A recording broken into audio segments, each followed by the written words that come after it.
নির্বাচিত মাননীয় প্রধানমন্ত্রী দেশনায়ক তারেক রহমানকে আমি দাওয়াত দিয়েছি, উনি অ্যাকসেপ্ট করেছেন। উনি আমাদের সাথে এই ঈদগাতে নামাজ পড়বেন। যদি এটা একেবারে নাই করা যায় তাহলে বাইতুল মোকাররমের আপাতত ঠিক করা আছে 9টায়।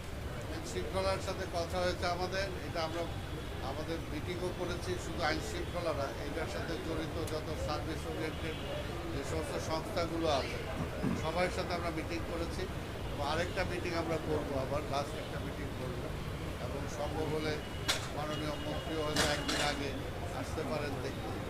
সেটা আমরা চূড়ান্ত পর্যায়ে যখন যাব সেটা এখন পর্যন্ত আমাদের সকল প্রস্তুতি সবকিছু আঙ্গিকে তো এটা আছেই যে দীর্ঘদিন পর অন্তত স্বৈরাচার মুক্ত একটা পরিবেশে ঈদের জামাত হবে। ঈদের আনন্দ তো আপনারা দেখতেই পাচ্ছেন যে আজকে সারা মাস মানুষের অর্থনৈতিক অবস্থা যাই থাক, দেখতে পাচ্ছেন যে ঈদের একটা আনন্দ কিন্তু বয়ে যাচ্ছে।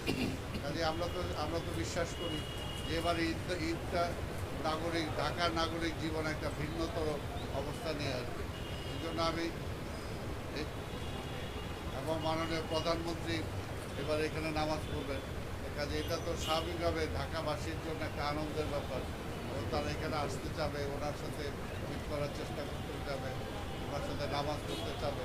তবে আমরা যেটা চাবো যে আমরা আমাদের পরিষ্কার পরিচ্ছন্নতার আমাদের যে বাহিনী আছে তারা রীতিমতো সেগুলো কাজ করবে। আমরা নগরবাসীকে বলবো যে অন্তত নগরটাকে যাতে সবাই আমরা নিজেরাও পরিচ্ছন্ন রাখার জন্য চেষ্টা করি।